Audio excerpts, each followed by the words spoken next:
When I think about student food, the first thing that always comes to mind is baked beans on toast.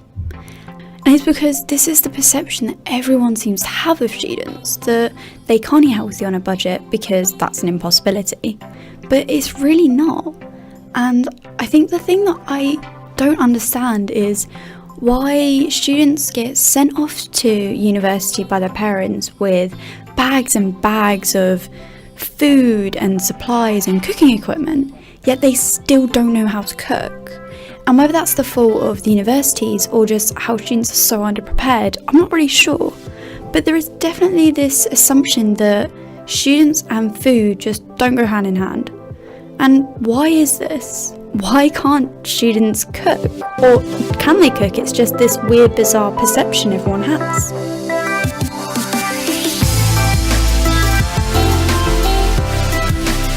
I'm Amy Taylor, and this is I Prefer Cooking, the podcast. This week's topic, budget cooking.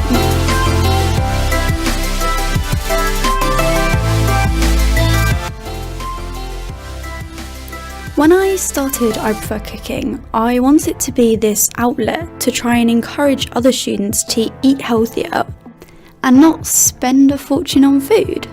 I remember walking into my university kitchen, which I shared with I think 12 other people, and there were so many ready meals in the fridge and the freezer, and people just weren't cooking in the evenings. They were just sticking something in the microwave or adding boiling water to something, and it didn't make much sense. And I started to think why this is. And I asked them, I said, why don't you cook healthy foods? And they just said, well, it's a lot of money. We can't really afford to buy organic and fresh food all the time. I started to realise that there is this assumption healthy food costs money. And that's just not the case. And I'm not the only one that thinks this either. Before you think this is just a little rant by me, my interviewee today is also an Instagram foodie, and he is also a student. Rob Eades, also known as the Lean Student Chef, is a blogger, Instagrammer, influencer, whatever you want to use. He is there for your budget recipe needs. And he is also someone who, like myself, doesn't really understand why students don't eat healthily. Hello. Hi, is that Rob? Hi, yeah, it is, yeah. Is that Amy? The Lean Student Chef has over 25,000 followers. He's incredibly influential in the world of Instagram. We did conduct this over the phone, so there are a few technical issues. Hi, are you alright? Yeah, I'm good, thank you. I'm good. Good. I'm in the middle of a hectic day. Like myself, Rob is also a final year student. However, he's studying in the amazing King's Cross at the Paul's School. He's actually done university in Nottingham as well, but I'll let him tell you all about that. Chef came about. So I did my undergraduate degree in Nottingham before I started doing acting stuff. And I used to cook. So I used to cook, obviously, for me, because I played a lot of rugby. So I used to try and cook, like, nutritious meals. And then, obviously, like everyone else at uni, I was obviously always on a budget. And then it sort of started being that my housemates would be like, oh, can you just cook for me? And I'll give you, like, £2. And I was like, yeah, all right, go on then. Because most of the stuff I was doing was in batches anyway. And that sort of developed, blah, blah, blah. And then I stopped, obviously left uni, and it didn't really go any further. And then when I started at my current uni, I was living with a friend in London. And obviously everything was even more expensive suddenly, so I was on an even tighter budget. And I was cooking for him and I, so we'd just like pop to the shop at lunchtime because he was working hard on his grad job applications and things.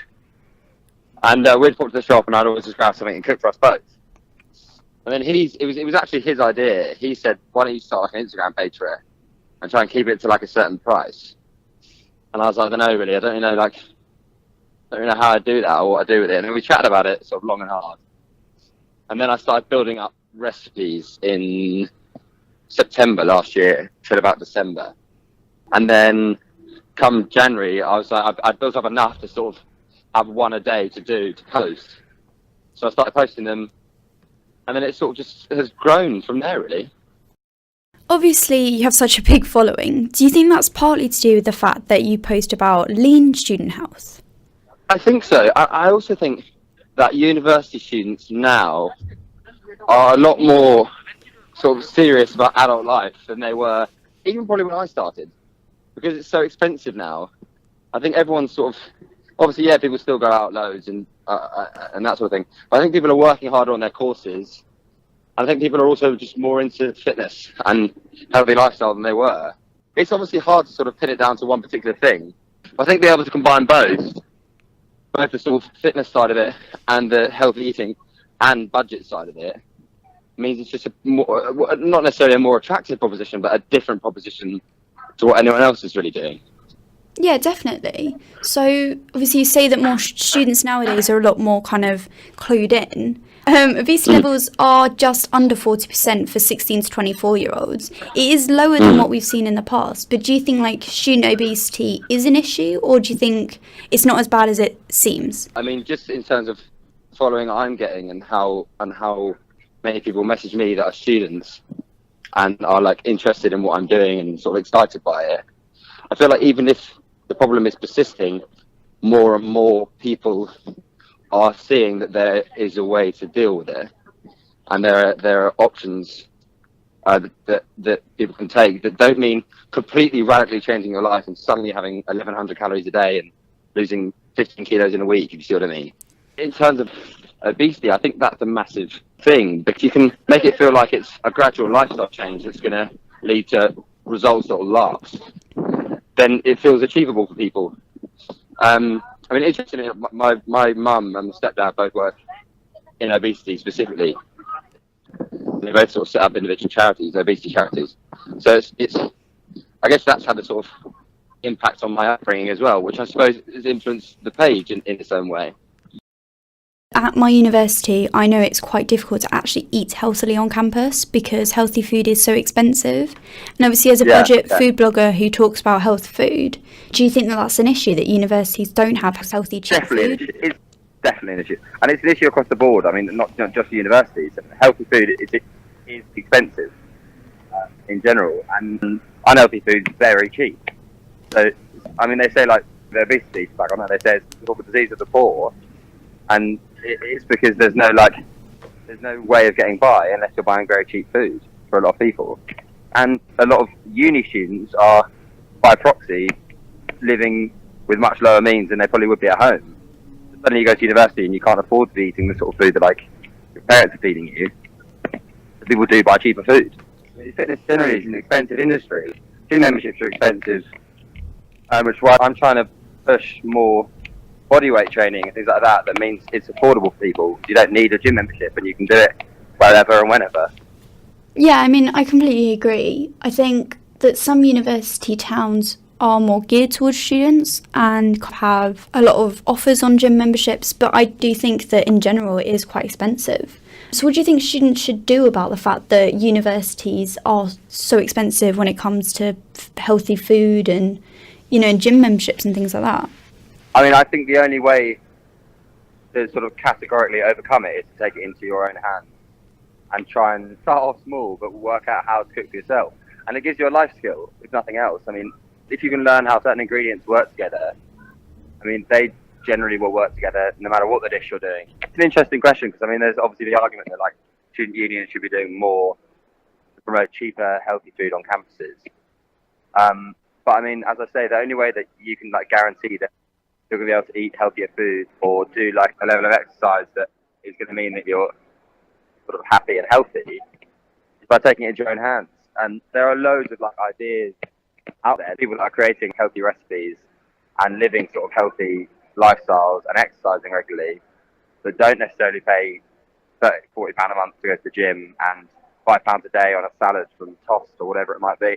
So how important is it to you that students do get cooking and do get in the kitchen? I mean, not just because it means that people are cooking, and I'm obviously a foodie, so to speak, so I love food, and I'd love to think that people are making tasty food and enjoying food in the same way that I do.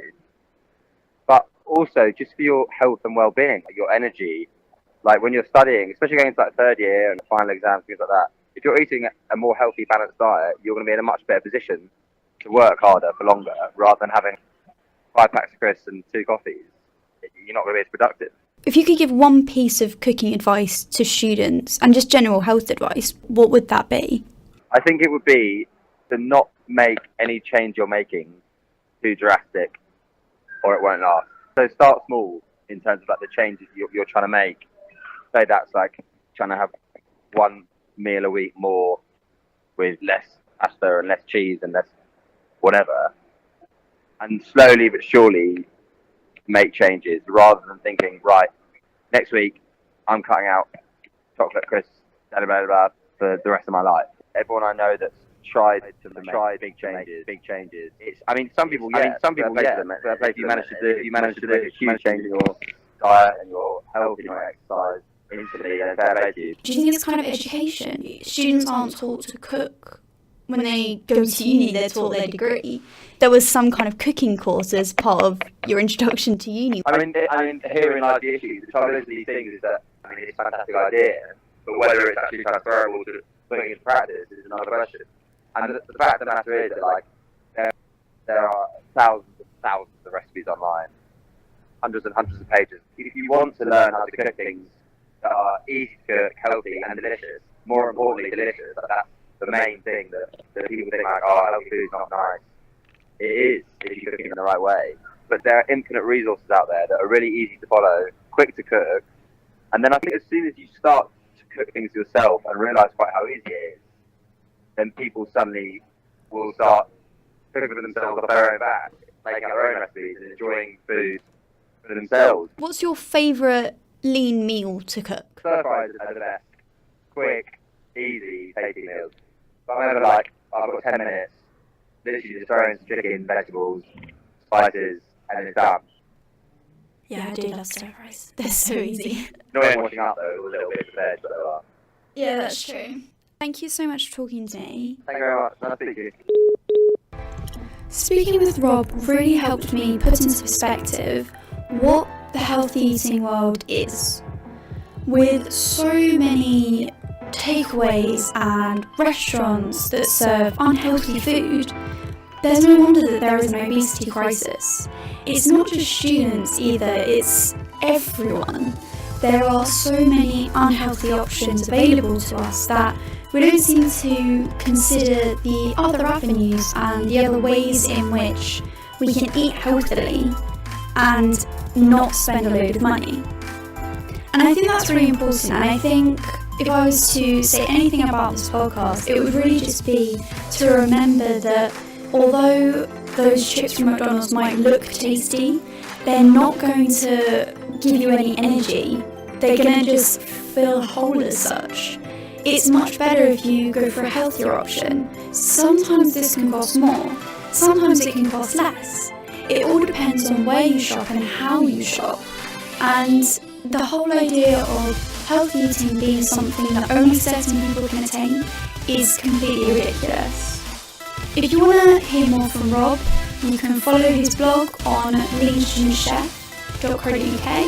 He's also on Instagram and Facebook, so you can find him anywhere you want. As for me, as always, I'm on ARGOFOX.co.uk. Thank you all very much for listening. I hope you stayed with it the whole way through, and I hope you found it interesting and exciting as much as I did. I'll be back this time next week, so if you like it, hit subscribe to hear next week's show without too many reminders. Thanks again for listening.